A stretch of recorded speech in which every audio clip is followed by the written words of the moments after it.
For 8 months, the mothers of Whitechapel fed their children with meat pies containing the remains of 18-year-old William Edward Thompson, the grandson whom Mildred had murdered with her own hands and processed in her bakery in London's East End.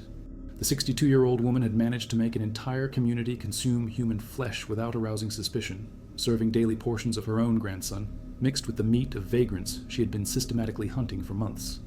Each morning, Mildred opened her bakery with the same maternal smile as always, offering freshly baked pies whilst customers queued, unaware they were purchasing the processed remains of William Edward, the young man who had helped serve behind that very counter. If you know any macabre stories from your city, share them in the comments right now. How did Mildred manage to make 200 people consume human flesh for 8 months without anyone ever suspecting? Mildred had arrived in London's slums in 1875, fleeing the Irish potato famine that killed her first baby in County Cork. She was an illiterate peasant who carried the trauma of hunger like an open wound, an obsession that would haunt her until it transformed her into something monstrous. When she opened her bakery in 1883, the neighbors knew her as a hard-working and devout woman. Her small cross of St. Bridget always gleamed in the pocket of her flour-stained apron. Mildred's meat pies sold cheaper than anywhere else in the neighborhood. The laborers who came down from the tenements at dawn queued from 5 a.m. to buy their breakfast. Nobody questioned the unique flavor of that minced meat. Customers said it was more savory than beef, but Mildred smiled and replied that the secret lay in the Irish seasoning. The first victim was Thomas Hartwell, a vagrant who had lost his mind during the Crimean War. He slept under Blackfriars Bridge and begged near the bakery. Mildred began offering him night work. She told him she needed help cleaning the oven and organizing the flour sacks when the neighborhood was asleep. Thomas trusted her. She was an elderly woman, Catholic, who gave him hot food and spoke to him with maternal affection he hadn't known for decades. The night Thomas disappeared forever, Mildred switched on the industrial meat grinder she had bought with her first savings. The metallic noise of the motor drowned out his final screams. The next day, the minced meat pies appeared on the counter as an irresistible novelty. They sold out in 2 hours. Mildred had developed a selection system that exploited absolute social invisibility. She studied each potential victim for weeks, memorizing their routines, identifying who knew them, calculating how long would pass before someone noticed their absence. The vagrants who slept under different bridges each night were her favorites. Mildred followed them discreetly, noting in a school exercise book the times they begged, the places where they got food, the people who treated them with kindness. When she identified someone completely isolated, she began her gradual approach. First, she offered them stale bread and hot tea, building trust over weeks until she became the only person who treated them with human dignity. Her recruitment method was always the same. She told them she needed nocturnal help in the bakery when the neighborhood was asleep and nobody could see them working. She promised them hot food, a safe place to sleep, and the respect that society had denied them. She led them to the labyrinthine cellar full of old machinery where the thick walls muffled any sound. There she murdered them with her late husband's cleaver, using her experience processing livestock in Ireland to work with industrial efficiency. The cleaver she kept wrapped in a cloth with the image of St. Bridget, the same cleaver she had used to cut turf in Ireland before the famine destroyed her previous life. For months, William noticed strange anomalies. The profits didn't correspond with the apparent sales. His grandmother bought less meat than she served, and she obsessively controlled everything that happened in the cellar. William was intelligent like Mildred. He had inherited her distrust of the authorities and her capacity for observation. But he also had something she had lost: conscience. In the early hours of 12th of February 1887, when Mildred believed William had gone to a carnival celebration, the young man decided to investigate the strange noises from the floor below. What he found behind the flour sacks changed his world forever. Partially burned identity documents, blood-stained clothes, and the unmistakable smell of human decomposition. William Edward had been eating those pies for months. He had recommended them to his university friends, had helped sell them to the neighborhood mothers who fed their small children. The horror transformed into nausea when he understood that he had involuntarily participated in the most systematic cannibalism that London had ever known. That night, William Edward confronted Mildred with his discoveries. He shouted that he would go to Scotland Yard, that he would report everything to the newspapers. For Mildred, William Edward wasn't just a threat. He was the only family she had left in the world, the young man she had helped raise, who knew her traditional Irish recipes, but her survival instinct had been forged by years of hunger and desperation. That instinct that had kept her alive when her first baby died of starvation. On the night of 13th February, Mildred waited for William Edward in the kitchen with the same blood-stained cleaver she had used on the vagrants. This time the decision was infinitely more difficult for her, but finally the cold logic that had guided all her previous crimes prevailed. William Edward became the most tragic victim of a horror that had begun as an economic survival strategy in 1880s London. Something in Mildred's method failed catastrophically when she murdered William Edward. The volume of meat was greater, the processing more complex, and the emotional impact began to affect her usual precision. The poorly processed remains she tried to bury in the small backyard began generating odors that neighbors initially attributed to sewerage problems. But the smell of human decomposition is unmistakable when concentrated. Flies arrived by the thousands, and neighbors' complaints prompted a municipal inspection that would reveal the true nature of the business. When the Metropolitan Police broke down the door on 18th of February, they found not only William Edwards' fresh remains, but forensic evidence of at least 4 other missing vagrants. The cellar had become a clandestine slaughterhouse where Mildred processed human flesh with the same efficiency she had learned processing livestock in Ireland. The investigators found the St. Bridget's cross stained with blood next to the murderous cleaver, the symbol of a contradiction that defied all rational explanation. How had a devout woman managed to reconcile religious faith with the most systematic cannibalism? How had she kept such an operation secret in such a close-knit neighborhood? The judicial records reveal that Mildred faced charges for aggravated murder, disappearance of persons, and desecration of corpses. The sentences reached life imprisonment under English criminal law. But the questions that kept the entire Whitechapel community in suspense transcended the legal sphere and entered much darker territory. During the investigation, forensic experts calculated that at least 200 people had consumed human flesh processed by Mildred during the 8 months her clandestine operation lasted. Mothers who fed their babies with porridge made from human meat pies. University students who lunched on vagrant remains unknowingly. Laborers who breakfasted on cannibalism before going to work. How had a devout woman managed to reconcile religious faith with the most systematic cannibalism? How had she kept such an operation secret in such a close-knit neighborhood? The judicial records reveal that Mildred faced charges for aggravated murder, disappearance of persons, and desecration of corpses. The sentences reached life imprisonment under English criminal law. But the questions that kept the entire Whitechapel community in suspense transcended the legal sphere and entered much darker territory. During the investigation, forensic experts calculated that at least 200 people had consumed human flesh processed by Mildred during the 8 months her clandestine operation lasted. Mothers who fed their babies with porridge made from human meat pies.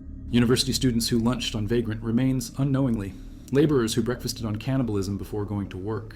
The Whitechapel community divided between those who defended Mildred as a victim of extreme poverty and those who considered her a monster who had betrayed the most sacred trust. Some neighbors argued that Mildred had fed the neighborhood when nobody else would, that she had maintained fair prices during the galloping inflation that was beginning to destroy the British economy. Others remembered the muffled screams they had heard some nights from the bakery cellar, sounds they had attributed to mechanical problems with the old machinery. The investigation revealed that Mildred kept meticulous records of her victims in a notebook she hid inside a flour sack. She noted names, approximate ages, physical characteristics, and most importantly, who might look for them if they disappeared. The mentally ill represented another ideal group. People like Sarah Whitmore, a 50-year-old woman who had lost her reason after witnessing her family's murder during the 1869 riots, and who wandered the streets talking to imaginary voices. Mildred observed her for a complete month before approaching. Sarah had the habit of sleeping in the same corner of Spitalfields Market, but nobody knew her by name, and the traders considered her simply part of the urban landscape. When Sarah disappeared after accepting night work at the bakery, her absence went completely unnoticed. The market vendors assumed she had found another place to sleep or had died of natural causes. For 3 weeks, Mildred's customers consumed Sarah's remains mixed with beef in the morning pies. Mothers buying breakfast for their children, students lunching before going to classes, laborers who needed cheap and nutritious food. Mildred's strategy included geographical rotation of her hunting zones. She never selected more than one victim from the same sector, avoiding patterns that might alert the authorities or generate rumors in the community. When she hunted around London Bridge Station, she waited at least 2 months before returning to that area. During that time, she directed her attention towards the bridges of Southwark or the street corners of Bermondsey. This geographical rotation allowed her to maintain a constant supply of human meat without generating alarm in any specific community. The disappearances were distributed throughout the city, diluting any suspicion in the immensity of a London that was growing uncontrollably. The smell of burnt meat emanating from the bakery cellar had become part of the neighborhood's olfactory landscape. Neighbors associated it with economic prosperity, with abundant and cheap food. Nobody imagined that familiar aroma concealed the systematic decomposition of human beings, transformed into raw material for mass consumption. Subsequent medical records showed that several of Mildred's regular customers developed chronic gastrointestinal problems that doctors couldn't explain satisfactorily. Persistent nausea, inexplicable vomiting, and a psychological aversion to meat that manifested years later when the case details became public in the national press. Some psychiatrists who studied the case suggested that Mildred had developed a form of dissociative disorder that allowed her to mentally separate her acts of cannibalism from her religious beliefs. St. Bridget's cross became forensic evidence, but also a symbol of a contradiction that experts couldn't resolve completely. How had Mildred managed to reconcile Catholic devotion with the industrial processing of human flesh? Was her faith genuine or simply a facade to hide her true nature? Neighbors' testimonies describe a woman who prayed the rosary every night, who attended Mass on Sundays, who donated food to the neighborhood's neediest. The same woman who had systematically murdered the most vulnerable and had fed an entire community with their processed remains. During the trial, Mildred maintained an attitude of unshakable dignity. She answered the prosecutor's questions with the same serenity she had shown serving her customers in the bakery. She never showed explicit repentance, but neither did she deny the charges. She simply explained that she had done what was necessary to survive in a world that offered no real alternatives to poor women. Her defense argued that Mildred was a victim of an economic system that pushed the most vulnerable people towards absolute desperation, towards decisions that defied all conventional morality. But the prosecution presented evidence of meticulous planning, calculated victim selection, the industrial efficiency with which she had processed human bodies. Mildred had transformed cannibalism into a profitable business that fed not only her economic survival, but that of an entire community that was unaware of the true nature of their daily sustenance. The guilty verdict was announced in a completely silent courtroom. The families of the identified victims wept, but many Whitechapel neighbors maintained impassive expressions. Some even murmured that Mildred had been a good neighbor, a hardworking woman who had maintained fair prices when other traders speculated with the hunger of the poor.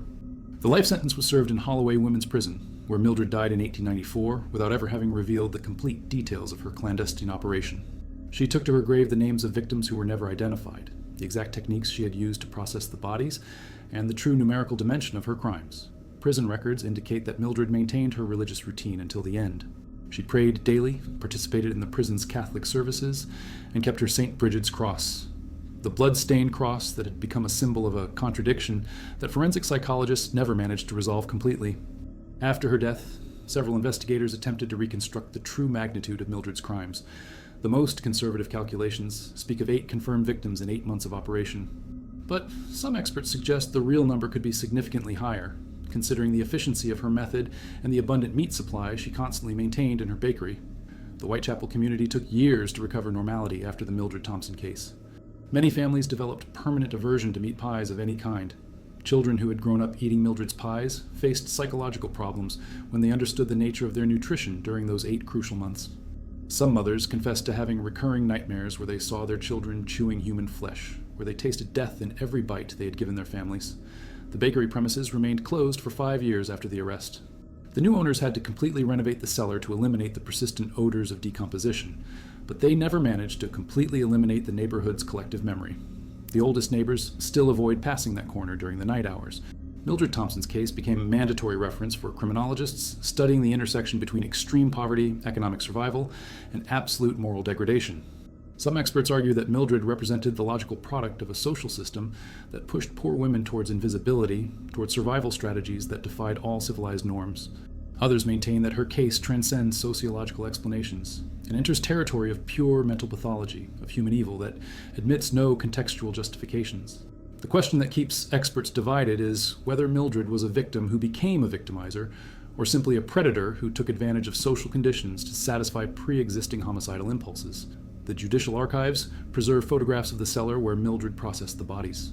Images showing industrial efficiency applied to the systematic dismemberment of human beings. The industrial meat grinder became a piece of forensic evidence, but also a symbol of a modernity that had perverted food technology to serve cannibal purposes. That machine designed to process livestock had been transformed into an instrument of urban cannibalism that defied all known criminological categories. The forensic technicians who dismantled it found human bone fragments and cartilage embedded in its internal mechanisms. Traces of at least 6 different people processed during months of continuous operation. The same machine that had allowed Mildred to maintain competitive prices in a market where inflation was beginning to destroy poor families' purchasing power. Her customers had paid fair prices for pies containing human flesh processed with industrial efficiency. They had unknowingly financed the most systematic cannibalism in Venezuelan urban history. When the media began covering the case, public reaction divided between absolute horror and a disturbing understanding of the conditions that had made such an operation possible. Some editorialists argued that Mildred was the product of a society that had abandoned its most vulnerable sectors, that had created conditions where cannibalism became an economic survival strategy. Others denounced that these sociological explanations minimized individual responsibility, that they sought to justify the unjustifiable through contextual analysis that ignored the magnitude of the horror. St. Bridget's blood-stained cross was exhibited during the trial as material evidence, but also as a symbol of contradictions that transcended the legal sphere. That small religious image that Mildred had kept in her pocket whilst murdering and processing human beings became a visual representation of a faith that had coexisted with absolute evil. Was it possible for Mildred to maintain genuine religious beliefs whilst committing acts that defied all Christian morality? Or was her apparent devotion simply psychological camouflage? Forensic psychiatrists never reached consensus on this fundamental question. Mildred took to her grave the secret of her true motivations and deepest beliefs. What remained was a blood-stained cross that investigators preserve as evidence of humanity's capacity to reconcile the irreconcilable, to maintain faith and horror in separate mental compartments. Whitechapel never completely recovered normality after the Mildred Thompson case. 3 decades later, the oldest neighbors still speak in whispers about those 8 months. Meat pies became a food taboo for several generations of families who had grown up consuming human flesh unknowingly. A collective trauma transmitted from parents to children. Some children who had eaten Mildred's pies developed food phobias that persisted for decades: aversion to meat, inexplicable nausea, recurring nightmares. The psychological effects of involuntary cannibalism manifested in ways that specialists hadn't previously documented. A new category of trauma that challenged existing therapeutic protocols. Mildred had created a form of victimization that transcended the death of her direct victims and extended to an entire community that had unknowingly participated in her crime. Hundreds of people became involuntary accomplices to cannibalism, unknowing consumers of human flesh processed with industrial efficiency. That involuntary participation generated collective guilt that lasted generations. Mothers who felt responsible for having fed their children human flesh, fathers who had recommended the pies to their families. The premises where the bakery operated changed owners multiple times during the following decades. No business managed to prosper permanently in that cursed location. New traders reported inexplicable phenomena: persistent decomposition odors that corresponded to no identifiable source, metallic noises coming from the renovated cellar. Although rationalists attributed these reports to psychological suggestion, the reality is that no food business managed to establish itself successfully on that Whitechapel corner. Collective memory had turned the place into forbidden territory for any food-related activity. A spatial taboo that persists today. How many poor communities in Europe have unknowingly fed survival strategies that defy all conventional morality? How many secrets does economic desperation hide when combined with absolute social invisibility? St. Bridget's cross that Mildred kept until her death remains in the judicial archives as a reminder that absolute evil can coexist with the most apparently genuine faith. If everyone in the neighborhood had noticed the strange smell emanating from the cellar, why did nobody ask questions until it was too late? Share in the comments what you think about this collective responsibility right now.